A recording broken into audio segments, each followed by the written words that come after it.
Middle east में हालात अब खतरनाक मोड़ पर पहुंच चुके हैं। सवाल सीधा है, क्या दुनिया एक और बड़े युद्ध के करीब है? एक तरफ ईरान है जो लगातार अमेरिका को चुनौती दे रहा है, और दूसरी तरफ अमेरिका जिसने अब सिर्फ बयान नहीं बल्कि जमीन पर तैयारी शुरू कर दी है। खबर यह है कि अमेरिकी सेना की सबसे तेज रैपिड फोर्स 82 एयरबॉर्न डिवीजन को मिडिल ईस्ट भेजा जा रहा है। करीब 1000 सैनिक जो सिर्फ 18 घंटे में दुनिया के किसी भी कोने में उतर सकते हैं। अब सवाल यह है कि ये नौबत आई कैसे? असल में अमेरिका और ईरान के बीच बातचीत पूरी तरह अटक चुकी है। अमेरिका चाहता है कि ईरान अपने परमाणु कार्यक्रम को सीमित करे, जबकि ईरान इसे अपना हक मानता है। दूसरी तरफ अमेरिका के आर्थिक प्रतिबंधों ने ईरान की अर्थव्यवस्था पर भारी दबाव डाला है, और ईरान साफ कहता है, पहले प्रतिबंध हटाओ फिर बात होगी। इसी बीच अमेरिका ने 15 शर्तों वाला एक प्रस्ताव भेजा जो पाकिस्तान के जरिए ईरान तक पहुंचा, लेकिन ईरान ने उसे ठुकरा दिया और अपनी 5 शर्तें रख दी। डोनाल्ड ट्रंप के बयान भी लगातार चर्चा में हैं। कभी 48 घंटे की चेतावनी, कभी 5 दिन तक हमला नहीं जैसी बातें। यानी एक तरफ कूटनीति, दूसरी तरफ दबाव की राजनीति। और फिर आया सबसे बड़ा दावा।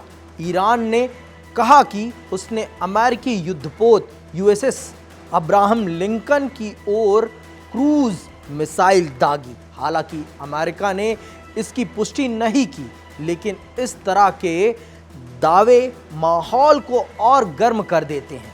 मिडिल ईस्ट का पूरा तनाव इस वक्त एक ही जगह पर टिका है, स्ट्रेट ऑफ हॉर्मुज। इसीलिए ईरान इसे एक रणनीतिक हथियार की तरह देखता है। तनाव बढ़ते ही वो इसे रास्ते को बंद करने की धमकी देता है, जिससे ग्लोबल मार्केट में हलचल मच जाती है। दूसरी ओर अमेरिका इस इलाके में अपनी नौसेना तैनात रखता है ताकि व्यापार चलता रहे और उसके सहयोगी सुरक्षित रहें। अब बात ज़मीनी हमले की। चाबहार पोर्ट सबसे अहम माना जा रहा है, क्योंकि ये ओपन ओशन पोर्ट है और यहाँ से हॉर्मुज तक पहुँचना आसान है। खर्ग आइलैंड पर दबाव डालना सीधे ईरान की अर्थव्यवस्था को चोट पहुंचा सकता है। यानी साफ है, हॉर्मुज सिर्फ रास्ता नहीं बल्कि पावर और कंट्रोल का केंद्र बन चुका है। अब तस्वीर साफ है, बातचीत ठप, बयानबाजी तेज और ज़मीनी तैयारी शुरू। आसान भाषा में समझिए, ये सिर्फ 2 देशों की लड़ाई नहीं। अगर ये टकराव बढ़ता है तो इसका असर तेल की कीमतों, ग्लोबल ट्रेड और पूरी दुनिया की अर्थव्यवस्था पर पड़ेगा। सबसे बड़ा सवाल यही है, क्या ये सिर्फ दबाव बनाने की रणनीति है या फिर सच में एक बड़े युद्ध का ट्रेलर?